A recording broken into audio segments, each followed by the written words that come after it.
وعظنا رسول الله صلى الله عليه وسلم موعظة আল্লাহর নবীজি আমাদেরকে ওয়াজ করলেন এমন ওয়াজ ওয়াজিলাত মিনহাল কুলুব, যেই ওয়াজ শোনার পরে আমাদের অন্তর প্রকম্পিত হতে লাগলো, আমাদের অন্তরগুলো যেন কাঁপতে শুরু করলো। ওয়াজারাফাত মিনহাল উয়ুন, এবং চোখ দিয়ে পানি পড়তে শুরু করলো। এমন ওয়াজ আল্লাহর নবীজি আমাদের সামনে উপস্থাপন করেছেন। আল্লাহর নবীজির সাহাবী ইরবাজ ইবনে সারিয়া বলেন, ওয়াজটা যখন শুনেছি, ওয়াজ যখন শ্রবণ করেছি, আমরা আমাদেরকে ধরে রাখতে পারি নাই। আমাদের অন্তর যেন প্রকম্পিত হয়ে গেল, অন্তরগুলো বিতসন্ত্রস্ত হয়ে গেল। আল্লাহর নবীজির ওয়াজ শুনে চোখ দিয়ে পানি পড়তে শুরু করলো। আমাদের কাছে মনে হলো আল্লাহর নবীজি যেন জীবনের শেষ ওয়াজ করে ফেলছেন কিনা। তবেই তো রাসূল এত মর্মস্পর্শী ভাষায় ওয়াজ করছেন। আল্লাহর নবীর কথার ভঙ্গিমায় বুঝে যায় আল্লাহর নবী জীবনে হয় বিদায়ী ওয়াজ আমাদেরকে করে ফেলছেন। আল্লাহর নবীর সাহাবী ইরবাজ ইবনে সারিয়া বলেন, নবীজি গো, আউসিনা ইয়া রাসূলুল্লাহ, ওগো নবীজি, আপনার ওয়াজের ভঙ্গিমায় বোঝা যায়, আপনার ওয়াজের ধরনে বোঝা যায়, আপনার ওয়াজের যে রং, আপনার কথার যে মাধুর্যতা, আপনার ভাষার মধ্যে যে আমি নরম নম্রতা দেখছি, মনে হয় গো নবীজি আপনি জীবনের শেষ ওয়াজ আমাদেরকে করে ফেলছেন। ওগো নবীজি, এমনই যদি হয় আপনি আমাদেরকে আরেকটা ওয়াজ করেন। আল্লাহর নবীজি বলেন, সাহাবীরা রে আমার, আরেকটা ওয়াজ যদি শুনতে চাও, আল্লাহর নবীজি বলেন, তাহলে ওই ওয়াজ হলো তোমরা তাকওয়া অর্জন করো, মুত্তাকি হয়ে যাও, পরহেজগার হয়ে যাও। আল্লাহর নবীজি বলেন, যদি পরহেজগার হয়ে যেতে পারো, আল্লাহর তৈরি জান্নাতের তোমরা মেহমান হয়ে যাবে। জোরে সুরে আজ এটা এক ওয়াজ করলেন, তাকওয়ার ওয়াজ। আর তাকওয়া হলে কি হয়? ফল আমি বলেছি জান্নাত। কি তাকওয়া হলে? এই ভান নবী বলেন, ওয়া ইন্নাহু মান ইয়াশ মিনকুম বাদি ফাসায়ারা ইখতিলাফান কাসীরা। আল্লাহর নবী বলেন, সাহাবীরা রে আমার পুরি তোমাদের মধ্যে যারা জীবিত থাকবে, জিন্দা থাকবে, ওরা লক্ষ্য করবে এই পৃথিবীর মধ্যে মানুষ শত দলে বিভক্ত হয়ে যাবে। আল্লাহর নবীর সাহাবীগণ বলেন, ওগো নবীজি, যেই সময় দেখব মানুষ শত দলে বিভক্ত হয়ে গেছে, শত মানুষ, শত মুখ, শত মত, শত রায়, শত কথা, আল্লাহর নবীজি বলেন, সাহাবীরা রে আমার, ওই সময় তোমাদের করণীয় হলো আলাইকুম বিসুন্নতি, আমি নবীর সুন্নতকে আঁকড়ে ধরবা। আমি নবীর সুন্নতকে যদি আঁকড়ে ধরতে পারো, ওয়া সুন্নাতিল খুলাফাইর রাশিদিন, আমার খুলাফাদের সুন্নাত যদি আঁকড়ে ধরতে পারো, আল্লাহর নবী বলেন, তোমাদের সামনে যত দল তোমাদেরকে টোপ দেখ না কেন, যত দল তোমাদেরকে ডাকুক না কেন, যদি এদেরকে তোমরা আমি নবীর সুন্নত এবং আমার খুলাফায়ে রাশিদিনের সুন্নতের কষ্টি পাথরে যদি মাপতে পারো, তোমরা ভ্রান্তির বেড়া জালে আবদ্ধ হবে না, তোমরা গুমরাহ হবে না। আল্লাহর নবীজি বলেন, তোমরা আমার সুন্নতকে মজবুত করে ধরবা। যদি আমার সুন্নতকে মজবুত করে ধরতে পারো, আল্লাহর নবীজি বলেন, এই দুনিয়াতেও তোমরা সফল কাম, পরকালেও তোমরা আল্লাহ তাআলার রহমতে সফল কাম হয়ে যাবে। তো রাসূল ওয়াজ করেছেন, ওয়াজের ধরন কেমন? বলছেন চোখ দিয়ে পানি পড়ছে। এমন কয়েকটা ওয়াজ আমি আপনাদের সামনে পেশ করতে চাই, যে ওয়াজ নবী আকরাম সাল্লাল্লাহু আলাইহি ওয়াসাল্লাম সাহাবায়ে কেরামদেরকে করেছিলেন। কিভাবে করেছেন এর একটা প্রেক্ষাপট ছিল। ওই প্রেক্ষাপটকে প্রথমে সামনে উল্লেখ করা হবে, এরপরে ওই ওয়াজ আপনাদের সামনে উপস্থাপন করা হবে। যায়েদ ইবনে আসলাম রাহিমাহুল্লাহু তাআলা বলেন, আমি একদিন লক্ষ্য করলাম হযরত ওমর রাদিয়াল্লাহু তাআলা আনহু নবীজির সাহাবায়ে কেরামের মধ্য থেকে একজন গরম মানুষ ছিলেন, সাহাবী ছিলেন। ওনার নামটা কি জানি? জুড়ে বলে, আরো জুড়ে। আরে উমরের নাম নিবেন তো এনার্জির সাথে তো নেয়ার দরকার। কি নাম? আরো জুড়ে কি নাম? ওমর। যায়েদ ইবনে আসলাম বলেন, ওমর খলিফাতুল মুসলিমিন, উনি আল্লাহর রাসূল সাল্লাল্লাহু আলাইহি ওয়াসাল্লামের মসজিদের দিকে রওনা হয়েছেন। আল্লাহর নবীজির কবর সেটাও তো মসজিদের কাছে। নবী আকরাম সাল্লাল্লাহু আলাইহি ওয়াসাল্লাম মুআজ ইবনে জাবালকে বলেন, মুআজ, এমন এক দিন আসবে, এইবার তুমি আমাকে পেয়ে গেছো, আমার সাথে তোমার মুলাকাত হয়ে গেছে। হতে পারে আগামী বছর তুমি মদিনা আসবে, কিন্তু আমি রাসূলকে তুমি পাবে না। এমন হতে পারে আমি নবীর কবরের পাশ দিয়ে তুমি গমন করবে। মুআজ ইবনে জাবাল চোখের পানি ছেড়ে দিয়ে কাঁদেন। আল্লাহর রাসূল বলেন, মুআজ, তুমি কাঁদিও না। কেন? কিয়ামতের দিনই আমার সাথে মোলাকাত হবে। কোন মানুষের কান্নার কারণে আমি দুনিয়াতে থেকে যাব এমন নয়, আমি দুনিয়া থেকে চলে যাবই। যদি আমার সঙ্গে মোলাকাত করতে চাও, সাক্ষাৎ করতে চাও, আল্লাহর রাসূল বলছেন কিয়ামতের দিবসের অপেক্ষা করো। ইন্না মাউইদাকুম ইয়াউমাল কিয়ামা, তোমাদের জন্য প্রতিশ্রুতির দিন হচ্ছে কিয়ামতের দিন। আল্লাহর রাসূল বলেন, ইন্না আউলান নাসি বি ইয়াউমাল কিয়ামা আল মুত্তাকুন আইনা কানু ওয়া হাইসু কানু, যাদের অন্তরে আল্লাহর ভয় আছে, যে কোনো খানদানের হোক, যে কোনো দেশের হোক, যে কোনো বংশের হোক, যদি আল্লাহর ভয় তোমার অন্তরে থাকে, নবী বলছেন কিয়ামতের দিন আপনি আমি নবীর সবচেয়ে বেশি নিকটবর্তী হবেন। জোরে বলেন, আপনি আমার নিকটবর্তী হবেন। এইবার নবীর সাহাবী হযরত মুআজ ইবনে জাবাল নবীজির জবান থেকে এই কথাগুলো শুনেছেন। এর পরের বছর যখন মদিনায় এসেছেন, রাসূল আর দুনিয়াতে নাই। সুবহানাল্লাহ, রাসূল দুনিয়াতে নাই। আল্লাহর নবী বলছেন, মুআদ, ওয়ালা আল্লাকা তামুরু বিমাসজিদি আও কবরি, এর মাসরব এমন হতে পারে তুমি আমার মসজিদের পাশ নিয়ে যাবে, আমার কবরের পাশ নিয়ে যাবে। আল্লাহর নবীর সাহাবী মুআজ ইবনে জাবাল পরের বছর যখন মদিনা আসলেন, আল্লাহর নবীজির কবরের সামনে দাঁড়িয়ে গেলেন নবীজির কবর জিয়ারত করার জন্য। যায়েদ ইবনে আসলাম বলেন, খারাজা ওমর ইবনুল খাত্তাব রাদিয়াল্লাহু তাআলা ইলা মসজিদি রাসূলিল্লাহি সাল্লাল্লাহু আলাইহি ওয়াসাল্লাম। আল্লাহর নবীর সাহাবী হযরত ওমর আল্লাহর নবীজির মসজিদের দিকে রওনা করেন মসজিদে যাওয়ার জন্য। আল্লাহর নবীর সাহাবী হযরতে ওমর লক্ষ্য করে দেখেন, ফাওয়াজাদা মুআজ ইবনে জাবাল ইয়াবকি ইনদা কবরি রাসূলিল্লাহি সাল্লাল্লাহু আলাইহি ওয়াসাল্লাম।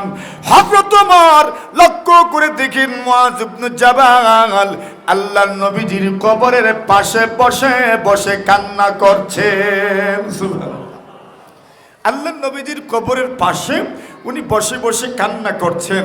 আচ্ছা বলেন তো, হযরত ওমর লক্ষ্য করেছেন মুআজ ইবনে জাবাল নবীজির কবরের পাশে বসে কান্না করছেন। ওমর তো অবশ্যই জিজ্ঞাসা করবেন, তুমি কেন কান্না করছো? রাসূলের কবরের পাশে বসে কান্না করার কারণটাই বা কি যদি উল্লেখ করতে।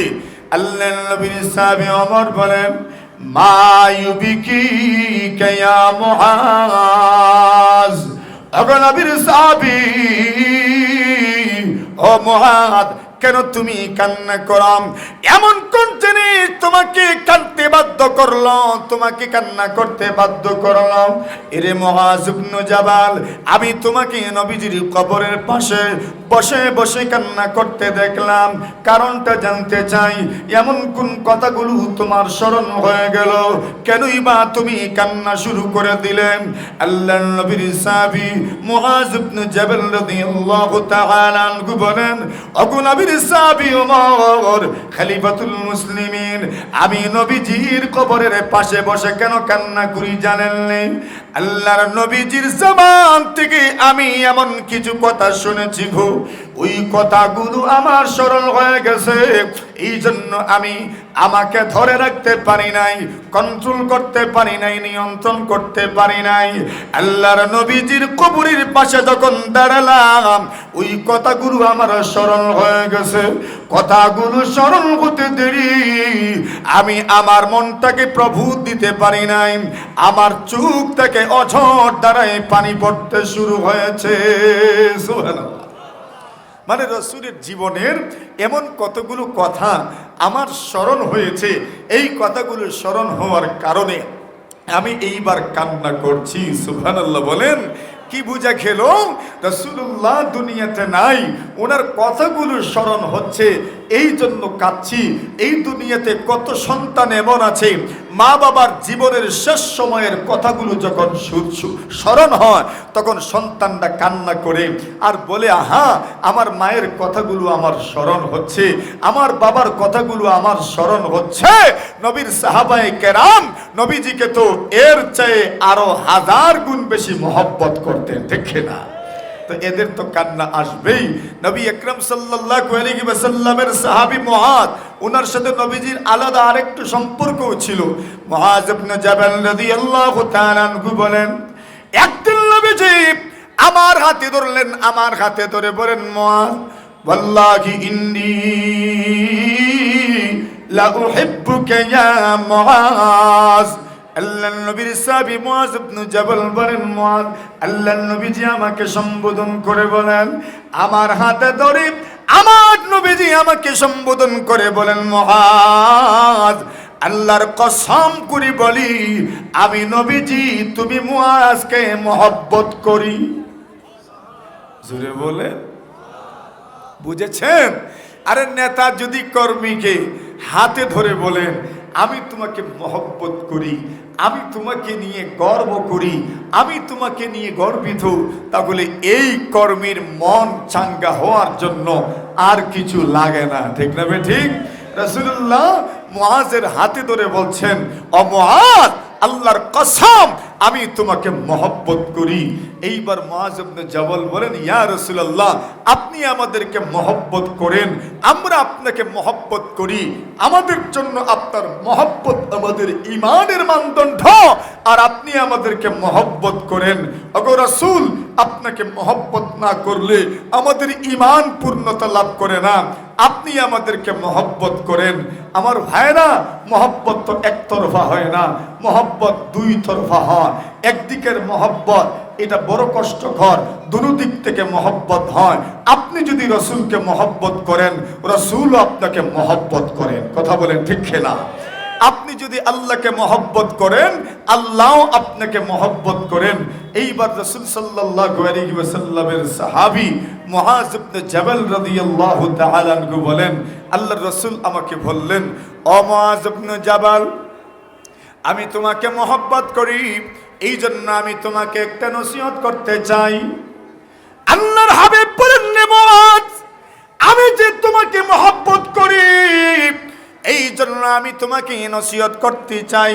অর্থ হলো, আমি যে ওয়াজ তোমাকে করছি, যে উপদেশ তোমাকে দিচ্ছি, ওই উপদেশের কারণ হলো আমি যে তোমাকে মহব্বত করি। এই জন্য মনে রাখবেন, এই দুনিয়াতে যত মানুষকে উপদেশ দেন, এটা মহব্বতের কারণে দেওয়া হয়। আমি আপনাকে মহব্বত করি, এই জন্য আপনাকে উপদেশ দেই, যাতে দুনিয়াতেও আপনি সফল হয়ে যান, পরকালেও যেন আপনি সফল হয়ে যান। নসিহতের অর্থ বড়ত্ব প্রকাশ করা নয়, নসিহতের অর্থ আপনাকে লাঞ্ছিত করা নয়, নসিহতের অর্থ আপনাকে বঞ্চিত করা নয়, নসিহতের অর্থ আপনাকে বেইজ্জত করা নয়। নসিহতের অর্থ হলো আপনি যেন দুনিয়াতে সফল হয়ে যান, পরকালেও যেন আপনি সফল হয়ে যান। মহব্বতের ভিত্তিতে আপনাকে নসিহত করা হবে। আল্লাহর নবী বলেন, এরে মুআদ, আমি যে তোমাকে মহব্বত করি, এই জন্য তোমার তরে আমার নসিহত হলো, 5 ওয়াক্ত নামাজ যখন তুমি পড়বা, 5 ওয়াক্ত নামাজের পরে তুমি পড়বা, আল্লাহুম্মা আইন্নি আলা যিকরিকা ওয়া শুকরিকা ওয়া হুসনি ইবাদাতিক। আল্লাহর নবী বলেন, এরে মুআদ, আমি যে তোমাকে মহব্বত করি, এই জন্য তোমার কাছে আমার নসিহত হলো, তোমাকে আমি উপদেশ দিচ্ছি, এমন কোন নামাজ যেন না হয় যে নামাজের পরে তুমি এই দোয়া পড়বে না। আল্লাহর নবীর সাহাবী হযরতে মুআজ বলেন, আল্লাহর নবীজি যেই দিন আমাকে নসিহত করেছেন, এরপর থেকে আমি এমন কোন নামাজ নাই যে নামাজের পরে আমি এই দোয়া আমার আল্লাহর দরবারে করি নাই। সুবহানাল্লাহ। মানে দোয়া আমি করেছি, এর অর্থ কি? আয় আল্লাহ, আমাকে আপনার জিকিরের তৌফিক দান করো, আপনার কৃতজ্ঞতা আদায়ের তৌফিক দান করো, সুন্দরভাবে আপনার ইবাদত করার তৌফিক আমাকে দান করো। বলেন, আল্লাহর যেই বান্দা 5 ওয়াক্ত নামাজের পরে আল্লাহ তাআলার কাছে আল্লাহর জিকিরের তৌফিক চায়, আল্লাহর শুকর গুজারির তৌফিক চায়, যেই লোক 5 ওয়াক্ত নামাজের পরে আল্লাহর সুন্দরভাবে ইবাদত করার তৌফিক চায়, এই লোকটা অবশ্যই আল্লাহর ওলি হয়ে যাবে। ঠিক কিনা? কেন? সে তো তৌফিক চায়। কি মনে হয় আজ থেকে 1 মাসের ভিতরে আল্লাহর কাছে তৌফিক চেয়েছেন, আল্লাহ আমাকে 5 ওয়াক্ত নামাজের তৌফিক দান করো, এই দোয়া তো আমরা করিই না। তাহলে বলেন, কিভাবে আমি নামাজি হয়ে যাব, কিভাবে আমি আমলদার হয়ে যাব, কিভাবে আমার জীবনটাকে আমি আমলের উপর নিয়ে আসব? রাসূল এই নসিহত করলেন। ওই মুআজ ইবনে জাবালকে ওমর লক্ষ্য করে দেখলেন যে উনি রাসূলুল্লাহর কবরের পাশে কান্না করছেন। ওমর ওনাকে ঘিয়ে হাত দিলেন আর প্রভুত দিলেন আর বললেন, মায়ুবিকি কায়া মুআজ, ইরি মুআজ, এমন কোন কারণে তুমি কান্না করছো? আল্লাহর নবী সাল্লাল্লাহু আলাইহি ওয়াসাল্লামের সাহাবী মুআজ ইবনে জাবাল বলেন, ওগো নবীর সাহাবী আমার, সামিতু মিন রাসূলিল্লাহি সাল্লাল্লাহু আলাইহি ওয়াসাল্লাম, আল্লাহর নবীর সাহাবী আমার, আমি আল্লাহর নবীজির জবান থেকে কতগুলো কথা শুনেছি, ওই কথাগুলো স্মরণ হয়ে গেছে, এই জন্য আমি কান্না করছি। আল্লাহর নবীর সাহাবী মুআজ ইবনে জাবাল বলেন, ইউবকিনি শাইউন সামি'তুহু মির রাসূলিল্লাহি সাল্লাল্লাহু আলাইহি ওয়াসাল্লাম, আল্লাহর নবীর জবান নিঃসৃত এমন কতগুলো কথা আমার স্মরণ হয়ে গেছে, ওই কথাগুলো স্মরণ হয়ে যাওয়ার কারণে আমি আর নিজেকে ধরে রাখতে পারি না, আমার চোখ থেকে পানি ঝরছে, আমি অবিরত কান্না করে যাচ্ছি। আল্লাহর নবীর সাহাবী ওমর বলেন, এরি মুআজ, নবীজির জবান থেকে আপনি এমন কি শুনেছেন যেই কথাগুলো স্মরণ হওয়ার কারণে আপনি কান্না করছেন? আল্লাহর নবীর সাহাবী মুআজ বলেন, আমি নবীজির জবান থেকে অনেক কথাই তো শুনেছি, এইবার আমি যে কথাগুলো স্মরণ হওয়ার কারণে কান্না করি, ওই কথাগুলো হলো 3টা, ওই 3টা কথা আমার স্মরণ হয়ে গেছে, এই জন্য আমি নবীজির কবরের পাশে দাঁড়ায় দাঁড়ায় বসে বসে কাঁদি। সুবহানাল্লাহ। কয়টা কথা বলেন? কয়টা? 3টা কথা। ওইগুলোই আজকের ওয়াজ। 3 কথা শুনেছি, আর ওই 3 কথার কারণে আমার বড় কষ্ট লাগছে। ওই 3টা কথা যে শুনেছি রাসূলের জবান থেকে, ওনাদের কথা যখন স্মরণ হয় তখন আর নিজেকে ধরে রাখতে পারি না। রাসূল কি বলেছেন? রাসূল বলেন, ইন্না ইয়াসীরার রিয়াশির। নবী আলাইহিস সালাতু ওয়াস সালামের সাহাবী মুআজ ইবনে জাবাল বলেন, আল্লাহর হাবিব মুহাম্মদুর রাসূলুল্লাহ সাল্লাল্লাহু আলাইহি ওয়াসাল্লামের যে কথা স্মরণ হয়ে যাওয়ার কারণে আমি কান্না করি। এর প্রথম নম্বর হলো, আল্লাহর নবী বলেন, এরে মুআজ, ইন্না ইয়াসীর ইয়াসিরার রিয়া শিরকুন। আল্লাহর নবী বলেন, এরে মুআদ, আল্লাহর কোন বান্দা বান্দি যদি সামান্য পরিমাণ লোক দেখানোর নিয়তে কোনো আমল করে, আল্লাহর হাবিব বলেন একজন মানুষ কোনো আমল করলাম আর সামান্য পরিমাণ লোক দেখানোর নিয়ত চলে আসলাম, সামান্য পরিমাণ রিয়ার নিয়ত চলে আসলাম, সামান্য পরিমাণ লোকদেরকে শোনানোর নিয়ত চলে আসলো, আল্লাহর নবী বলেন সামান্য পরিমাণ রিয়া সুমআত, সামান্য পরিমাণ লোক দেখানোর মনোভাব যদি চলে আসে, আল্লাহর নবী বলেন সামান্য পরিমাণ লোক দেখানোর মনোভাব, এই কাজটাও আমলের ক্ষেত্রে শিরিক। নাউজুবিল্লাহ। আমলের ক্ষেত্রে শিরিক।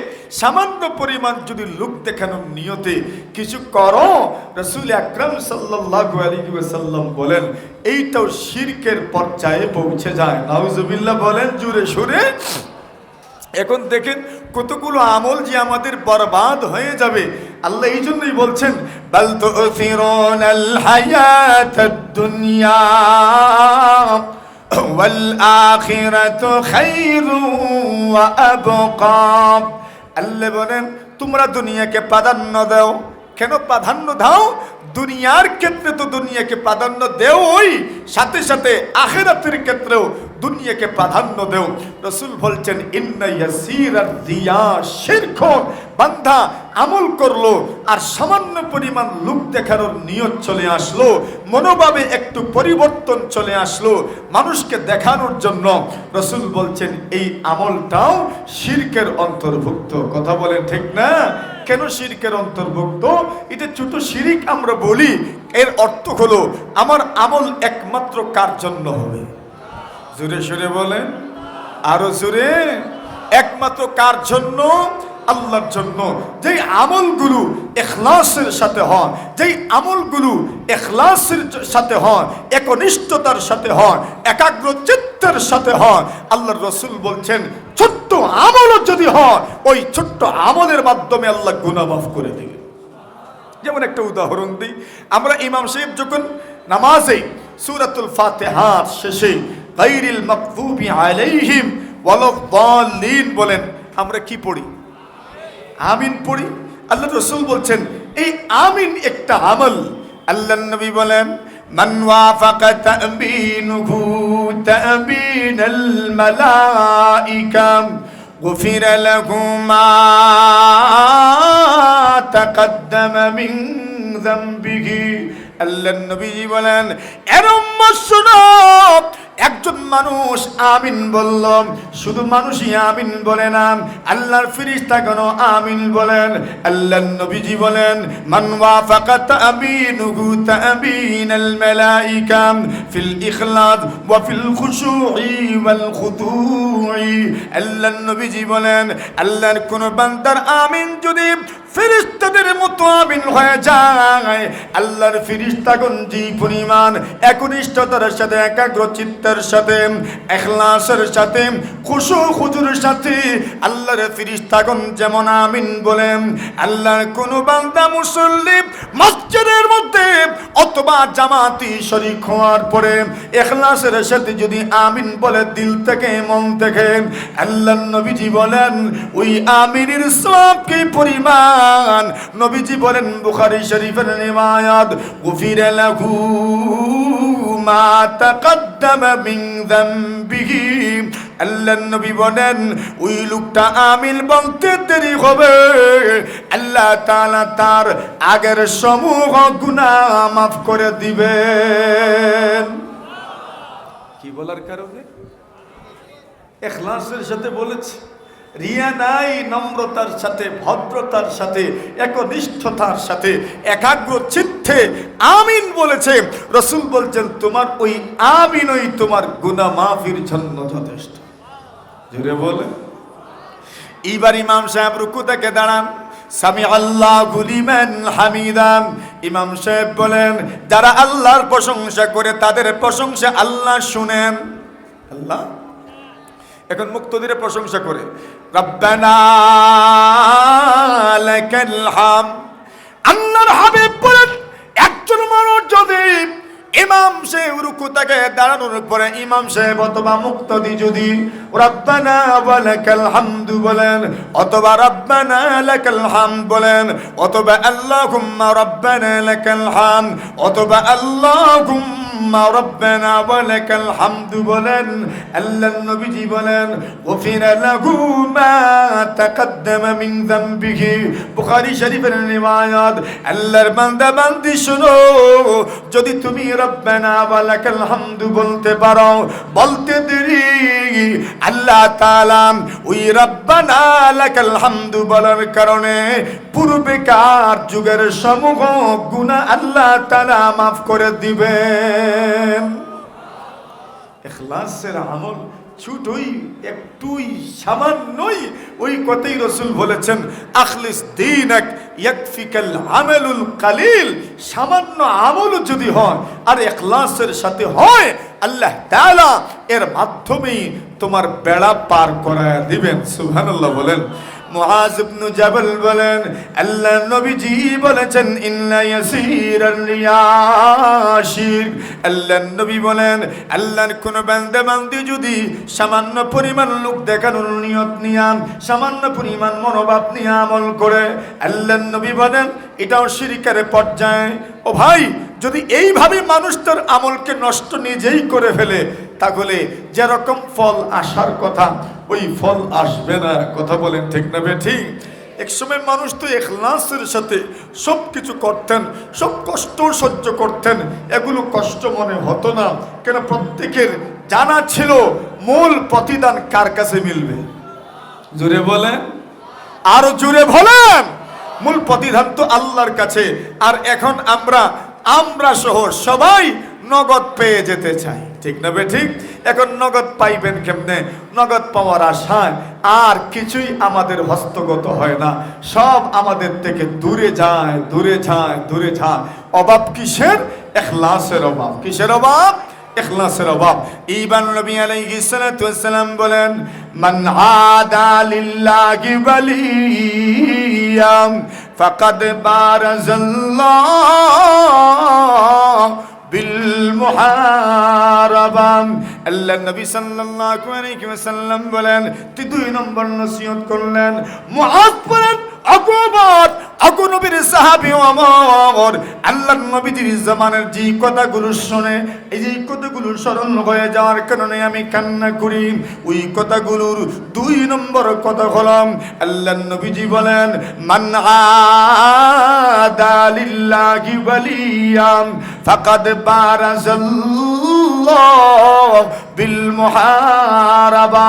আল্লাহর নবী বলেন কোন মানুষ যদি আল্লাহর কোন ওলির বিরোধিতায় নেমে আসে, আল্লাহর কোন বান্দা যদি আল্লাহর কোন ওলির বিরোধিতায় নেমে আসে, আল্লাহর নবী বলেন ওই লোকের বিরুদ্ধে যুদ্ধের ঘোষণা আল্লাহর পক্ষ থেকে। ঠিক কিনা? কার পক্ষ থেকে যুদ্ধের ঘোষণা? আল্লাহর পক্ষ থেকে। ওলি আল্লাহ কারা? যে ওলি আল্লাহর বিরোধিতা ছাড়া করে, যারা আল্লাহর ওলিদের বিরোধিতায় নেমে আসে, এদের বিরুদ্ধে যুদ্ধের ঘোষণা কার? জোরে বলেন না কার? এখন ওলি আল্লাহ কারা, এরও একটা সংজ্ঞা তো আছে। হাদিস শরীফের মধ্যে রাসূল করিম সাল্লাল্লাহু আলাইহি ওয়াসাল্লাম বলেন ইন্না লিল্লাহি তাআলা আগলিন। আল্লাহর নবীজি বলেন আল্লাহ পাকের পরিবার আছে। সুবহানাল্লাহ, আল্লাহ পাকের পরিবার। আচ্ছা বলেন আল্লাহ তাআলার পরিবার। এইবার সাহাবায়ে কেরাম প্রশ্ন করলেন ইয়া রাসূলুল্লাহ আল্লাহর পরিবার বলতে কি? আল্লাহর নবীজি জবাব দিলেন যারা কোরআনওয়ালা এরাই আল্লাহর পরিবার। জোরে বলে, আরো জোরে বলে। যারা কোরআনওয়ালা এরাই আল্লাহর পরিবার। এমন গুণ যার মধ্যে থাকবে ইনি আল্লাহর ওলি। সুবহানাল্লাহ বলেন। 2 নম্বর আল্লাহর ওলি কারা? 2 নম্বর হলো যাদের আল্লাহর সাথে তাকওয়ার সম্পর্ক। আত-তাকওয়া ফীমা বাইনাহু ওয়া বাইনাল্লাহ। যেই মানুষের আল্লাহর সাথে তাকওয়ার সম্পর্ক, ভয়ের সম্পর্ক, যারা আল্লাহকে ভয় করে এরা আল্লাহর ওলি। সুবহানাল্লাহ। কার ওলি? কি করলে? বলেন না, আল্লাহকে ভয়। মনে রাখিয়েন আল্লাহর ওলি কারা? যারা আল্লাহকে ভয় করে। 2 নম্বর আত-তাওয়াযু ফীমা বাইনাহু ওয়া বাইনান নাস। 2 নম্বর হলো যেই মানুষগুলো দুনিয়ার অন্যান্য মানুষের সাথে বিনয়ের সাথে আচরণ করে, যারা বিনয়ী ওই মানুষগুলো আল্লাহর ওলি। সুবহানাল্লাহ। যারা বিনয়ী এরাই আল্লাহর ওলি। আত-তাওয়াযু ফীমা বাইনাহু ওয়া বাইনান নাস। আল্লাহর সাথে তাকওয়ার সম্পর্ক, লোকটা আল্লাহকে ভয় করে, সে আল্লাহর ওলি। আত-তাওয়াযু ফীমা বাইনাহু ওয়া বাইনান নাস। এই লোকটার ভিতরে বিনয় আছে, তার আচরণে বিনয় আছে, তার চলাফেরায় বিনয় আছে। মানুষের সাথে যার বিনয়ের সম্পর্ক, তাওয়াজুর সম্পর্ক, রাসূল বলছেন এই লোকটাও আল্লাহর ওলি। সুবহানাল্লাহ বলেন। তাহলে আল্লাহর ওলিকে জনসাধারণের সাথে যিনি বিনয়ী হন ইনি আল্লাহর ওলি। 3 নম্বর আয-যুগদু ফীমা বাইনাহু ওয়া বাইনাদ দুনিয়া। যারা দুনিয়া বিমুখ, অর্থাৎ দুনিয়ার জন্য পেরেশান নয়, কিন্তু এর অর্থ এই নয় যে দুনিয়া অর্জন করতে চাই না।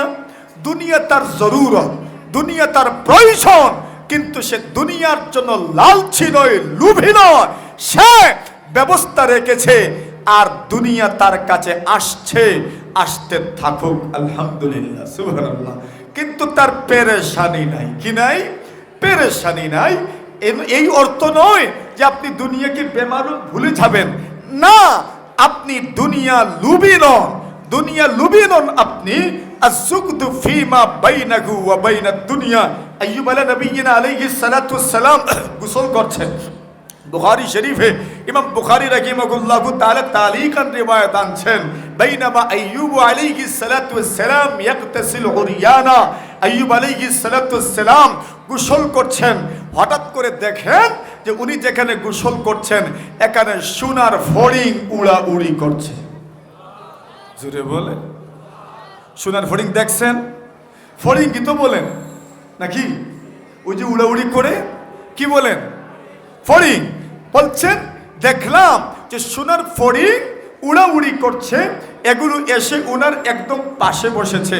আচ্ছা বলেন তো, এখন মিরপুরের লোকজন সোনার ফড়িং যদি হাতের নাগালে পেয়ে যান, যদি দেখেন আপনার কাছেই সোনার ফড়িং বসে আছে, এটাকে ছুঁইবেন না, ধরবেন না মনে হয়? ধরবেন তো? আরে প্যাকেটে ঢুকাইবেন তো, না ঢুকাইবেন না? ছেড়ে দিবেন যে তোমার গতিতে চলে যাও? না, দেখলেন সোনার ফড়িং। আইয়ুব আলাইহিস সালাতু ওয়াস সালাম ওই সোনার ফড়িংটা উনি ওনার ব্যাগের ভিতরে, থলের ভিতরে ঢুকাইতে থাকলেন। এখন আল্লাহ পাক ডাক দিলেন, ইয়া আইয়ুব, হে আইয়ুব, তোমাকে তো আমি কত কিছু দিলাম। আইয়ুব আলাইহিস সালাতু ওয়াস সালামের শরীরের অবস্থা কেমন ছিল সবার জানা আছে। ওনার পরিবার পরিজন, মাল ও আওলাদ কিছুই বেঁচে ছিল না, সব কিছু যেন চলে গেছে, নিঃস্ব হয়ে গেছেন, একদম সহায় সম্বলহীন হয়ে গেছেন। সবাই ওনাকে ছেড়ে চলে গেছে। ওনার সম্পর্কে কত কথা আপনার বর্ণিত আছে। এইবার বলেন, আমি তোমাকে কত কিছু দিলাম, এরপরেও বুঝি আপনার তৃপ্তি হলো না? আইয়ুব নবী জবাব দিলেন, আল্লাহ আপনি আমাকে দিয়েছেন যে এইটাও ঠিক, কিন্তু লা গিনা বি আন বারাকাতিকা, আপনার নিয়ামত আমি দেখব, আর আপনার নিয়ামত দেখে আমি বুঝি চোখ বুঝে চলে যাব, এটা হইতেই পারে না। জোরে বলেন, মানে আপনার নিয়ামত থেকে আমি অমুখাপেক্ষী হইনি এখনো, এত বড় স্পর্ধা আমার হয় নাই যে আপনার নিয়ামত দেখলে চোখ বুঝে চলে যাব। আপনার নিয়ামত দেখলে এটা আমি নিবই, এটা আমি নিবই। আপনার নিয়ামত থেকে আমি অমুখাপেক্ষী নয়। আল্লাহর রসুল 3 নম্বর কথা বলেছেন। হুজুর আসছেন শেখুল হাদিস আল্লামা ফজলুর রহমান খান সাহেব দামাত বারাকাতুহুম। রাসূলুল্লাহ মুআয ইবনে জাবালকে বলেছেন, দেখো, ওয়া ইন্নাল্লাহা ইউহিব্বুল আবরার আল আতকিয়া আল আখফিয়া। আল্লাহ তাআলা নেককারদেরকে ভালোবাসেন, যারা গোপনে থাকে, যারা নীরবে থাকে, নির্জনে থাকে, যারা এই সমাজে বসবাস করে বড় নীরবে নির্জনে, আল্লাহ তাদেরকে ভালোবাসেন। গুমনাম বলিদেরকে আল্লাহ তাআলা বড় ভালোবাসেন। আল্লাহ তাআলা এই কথাগুলোর উপর আমাদেরকে আমলের তৌফিক দান করুন। সবাই বলেন আমিন।